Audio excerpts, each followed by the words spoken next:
months ago, wherever industry rolled out the materials of war, a plea for help went up.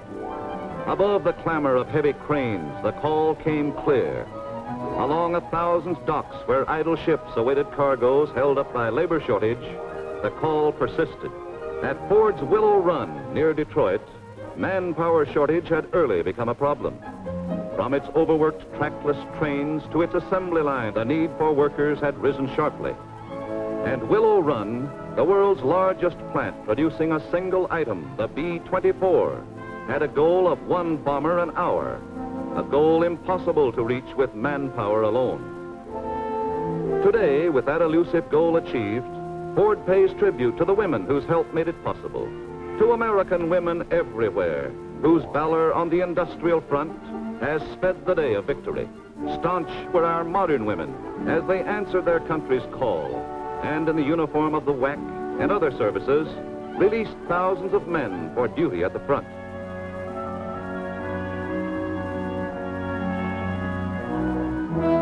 Other uniforms awaited other women, and from the deep blue of the Navy's waves to the pale blue of gas station attendants, they were worn proudly in the service of their country.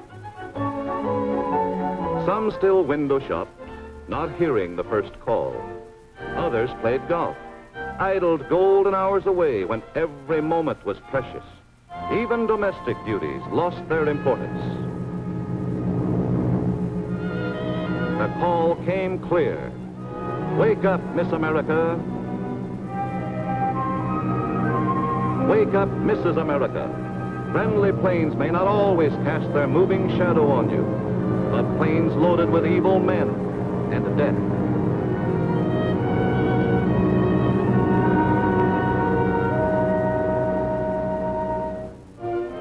That was the call for help, which was still echoing in the Detroit area when women began to respond, convinced they could do factory work or anything within their strength that men could do for Uncle Sam. They wore a new badge, a badge not only of courage, but of achievement. These women who had never worked outside their own homes before. As the demand for men was as limitless as global boundaries, this punch press stalwart was but one of thousands needed at the front. And that's where he is right now, released with others by American women workers.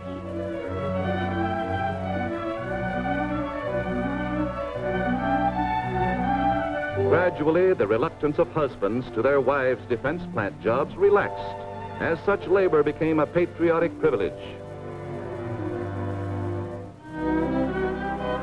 The hardest job of all was learning, but with expert instruction, intricacies of that most complicated of mechanisms, the airplane engine, were readily understood by women.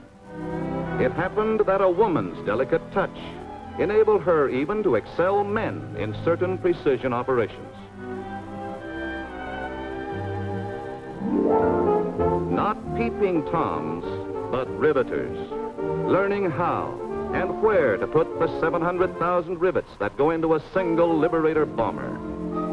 Some were done by hand, as with a conductor's punch. Others were fastened by a bucker, as she is called. They were as fast as men, if not faster, for rivets are but the buttons of a bomber to hold it together against a speed of nearly 350 miles an hour. Hundreds of students came, knowing that although their schools were essential to culture, there would be no culture if our democracy were destroyed. The sound of their riveting was like the sound of gunfire. A finished bomber is the sum of more than 1 million different parts. Willow Run, unique among war plants, made every part. Here, the lady of the clothesline became an expert on hydraulic lines. It's a long jump from beauty operator to crane operator, but when a brother is over there, sister can make that jump and buy plenty of bonds from the man's wage she earns. A jigsaw was no puzzle to a woman who knew her sewing machine. Cutting the plexiglass for a bombardier's enclosure was as easy as cutting Susie's new apron. On a template with steam to make a flawless bubble of the plastic crystal, they shaped it in 6 minutes with a prayer for the boy who would sit in the nose of that plane.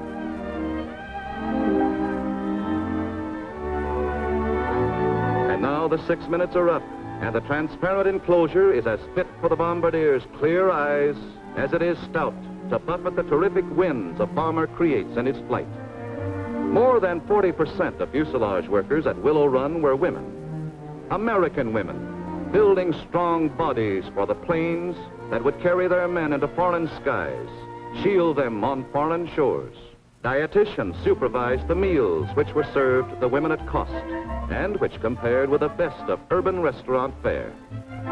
Lunchrooms and food wagons were conveniently placed all over the 87-acre plant.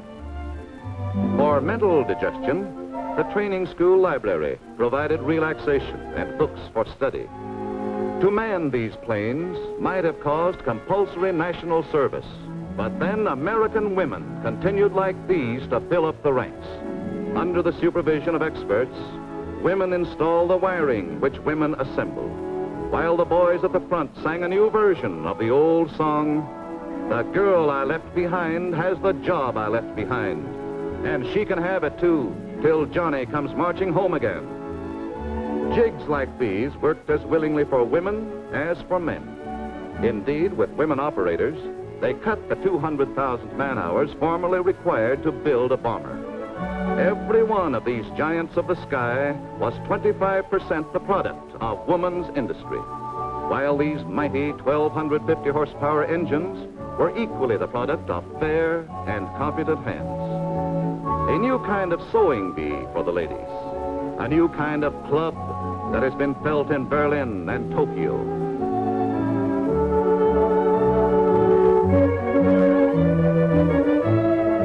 Sections are lowered into position by cranes, for the operation of which women were needed, while below, women's hands guide pendant tons as fearlessly as men could do it. The entire tail section is positioned and so nicely fitted that the finished plane will lift not only its own weight and its crew, but several tons of lethal eggs to drop with deadly accuracy on the foe. Liberators now ready for the final touch and flight to fields of combat. Here they are, ready for the tests and direct delivery to the Army.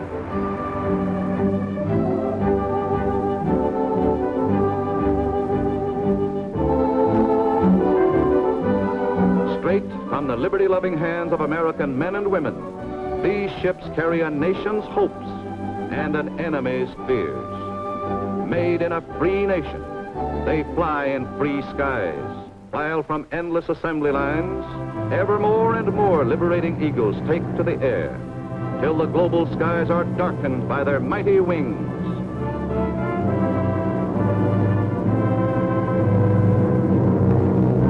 Your sisters, Miss and Mrs. America, helped fashion these falcons of freedom. Brother, husband, sweetheart, son, may march up hostile shores under a canopy of liberators. Listen, the wings overhead. Hark, your sisters are singing. It is the song of women, American women on the warpath.